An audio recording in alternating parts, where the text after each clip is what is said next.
கூலி படத்தை பற்றி சொல்லணும் அப்படின்னா ஃபர்ஸ்ட் ஆஃப் எப்படி எடுத்துகிட்டு போகிறாங்கன்னா நல்லா எங்கேஜிங்காக வந்து எடுத்துகிட்டு போகிறாங்க. தலைவரோட மாஸாக இருக்கட்டும், கிளாஸாக இருக்கட்டும், எல்லா விஷயங்களுமே வந்து பார்த்தீங்கன்னா ப்ராப்பராக வந்து எடுத்துகிட்டு வராங்க. இனிஷியலாகவே வந்து ஓகே படத்தை வந்து எப்படியோ மாதம் ஆரம்பிக்க போகிறாங்கன்ற ஒரு விஷயத்தை வந்து கொடுக்குறாங்க. பட் இதை சொன்ன அதே இதில் தான் வந்து இன்னொரு விஷயமும் வந்து சொல்கிறேன். என்னென்னா தலைவரோட அந்த இன்ட்ரோ சீன் நீங்கள் பெருசாக வந்து எதிர்பார்த்து ஆக்ஷன் சீக்வன்ஸாக இருக்கும், இல்லை ஒரு தலைவர் வந்து இறங்கி வருவார் அப்போலாம் எதிர்பார்க்காதீங்க. தலைவரோட இன்ட்ரோ ரொம்ப சிம்பிளாக ரொம்ப சட்டிலாக இருக்கும். இந்த மாதிரி எந்த படத்துலையும் நீங்கள் தலைவரோட இன்ட்ரோ ரொம்ப சட்டிலாக பார்த்துருக்க மாட்டீங்க.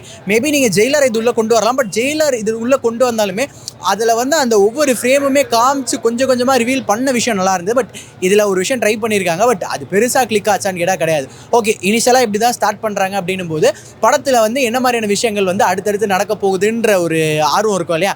ஸோ அதை வச்சே கதை எப்படி போகுன்ற விஷயங்களை வந்து நமக்குள்ளே எடுத்துகிட்டு வந்து அந்த ஒரு இதை யோசிக்கவே படத்தை வந்து நம்ம ஆர்வமாக பார்க்க ஆரம்பிக்கிறோம். ஸோ அப்படியே ஒரு ஹைப்பில் வந்து போகுது.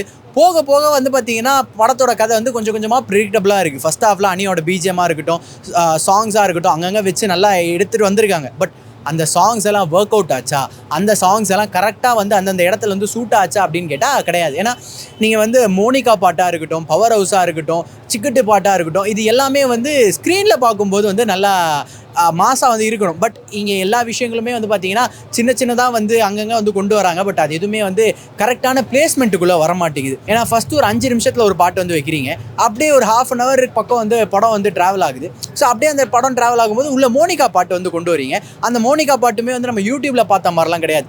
போக போக வந்து அப்படியே கொஞ்சம் கொஞ்சமாக வந்து இந்த ஒரு 2 நிமிஷம் ஒரு 3 நிமிஷம் அந்த மாதிரியான ஒரு சின்ன டியூரேஷன் வந்து கொண்டு வராங்க. பட் அது இம்பேக்டாக இருக்கா, பேக்டாக இருக்கா அப்படின்னு கேட்டால் கிடையாது. ஒரு நிமிஷம் 1.5 நிமிஷம் எனக்கு தெரிஞ்சு அவ்வளோதான் பூஜா கிட்டே வந்து காமிக்கிறாங்க.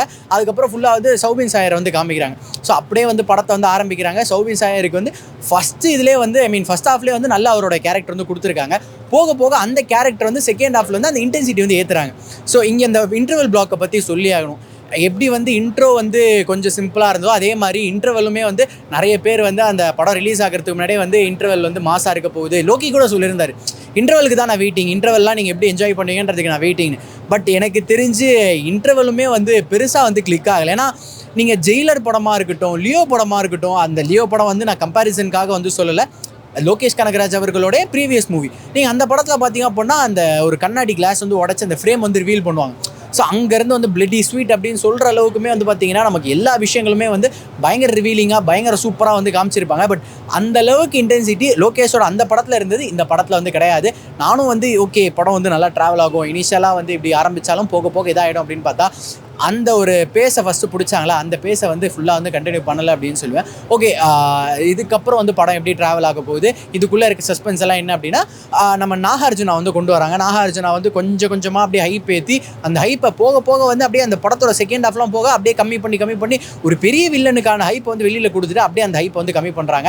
நானுமே வந்து அந்த ஒரு லுக்கு அந்த பவர் ஹவுஸ் அப்போ அவரை காமிச்ச இதெல்லாம் பார்த்து ஓகே சம்திங் ஏதோ ஒன்று டிஃப்ரெண்ட்டாக இருக்க போகுதுன்ற மாதிரிலாம் எக்ஸ்பெக்ட் பண்ணேன். பட் அந்த எக்ஸ்பெக்டேஷன் அளவுக்கு படம் இருந்ததா, லைக் நாகார்ஜுனாவாக அந்த வில்லனை வந்து காமிச்சிருந்தா கேட்டால் நாகார்ஜுனாவுக்கு கொடுக்க வேண்டிய அந்த வில்லன் அந்த ஒரு இம்பார்ட்டன்ஸ் அந்த ஒரு வெயிட்டேஜை வந்து சௌபின் சாயருக்கு வந்து கொடுத்துருந்தாங்க. அவரோட பாடி லாங்குவேஜாக இருக்கட்டும், அவரோட ஸ்க்ரீன் பிளே அவர் அந்த ஸ்க்ரீன் பிளேயில் வந்த ஒரு விஷயமா இருக்கட்டும், அவரை வந்து காமிச்ச விதங்கள் ரொம்ப டிஃப்ரெண்ட். என்ன கேட்டால் மெயின் வில்லனாகவே வந்து சௌபின் சாயரை வந்து சொல்லிடலாம்னு நினைக்கிறேன். அவருக்கு தான் இம்பார்ட்டன்ஸ் வந்து கொடுத்துருக்காங்க. ஓகே வில்லன் அப்படின்னு வரும்போது அமீர் கானுமே வந்து அந்த ஒரு வில்லனுக்கான அந்த ஒரு இதில் தான் வராரு. பட் அவர் வில்லனாக தெரிகிறாரான்னு கேட்டால் கிடையாது, ஒரு காமெடியன் மாதிரி தான் வந்து வராரு. ஏன்னா ட்ரெய்லரை பார்த்தா அமீர் கான் வந்து கன்னெல்லாம் வச்சு சுட்டு ஏதோ மாதம் என்ட்ரி கொடுக்குற மாதிரி ரோலெக்ஸ் மாதிரிலாம் இருக்கும் போலன்னு பார்த்தா ரோலெக்ஸோட 0.001% கூட அமீர் கானுக்கு வந்து இந்த படத்தில் வந்து ஒரு ரோல் கிடையாது. ஒரு ஸ்க்ரீன் பிளே அவரை காமிச்ச விதம் கூட கொஞ்சம் டிஃப்ரெண்ட்டாக காமிச்சிருக்கலாம்னு நினைக்கிறேன். ஸோ இந்த மாதிரியான விஷயங்கள் படத்தில் வந்து நம்ம என்னென்ன எக்ஸ்பெக்ட் பண்ணி போனோமோ அந்த எக்ஸ்பெக்டேஷன்லாம் வந்து அடி வாங்கிருச்சு. அண்ட் ட்ரெய்லர் அப்படின்னு பார்க்கும்போது ட்ரெய்லரில் என்ன இருந்ததோ அதே தான் இங்கே கதையை வந்து ரிவீல் பண்ணியிருக்காங்க. அப்படியே நீங்கள் ட்ரெய்லர் வந்து கொஞ்சம் கொஞ்சமாக பார்த்து ஒரு ஃப்ரேமாக பார்த்தீங்கன்னா அந்த கதை வந்து உங்களுக்கு புரிஞ்சிருக்கும். அதே கதை தான் இங்கேயும் வந்து வச்சுருக்காங்க.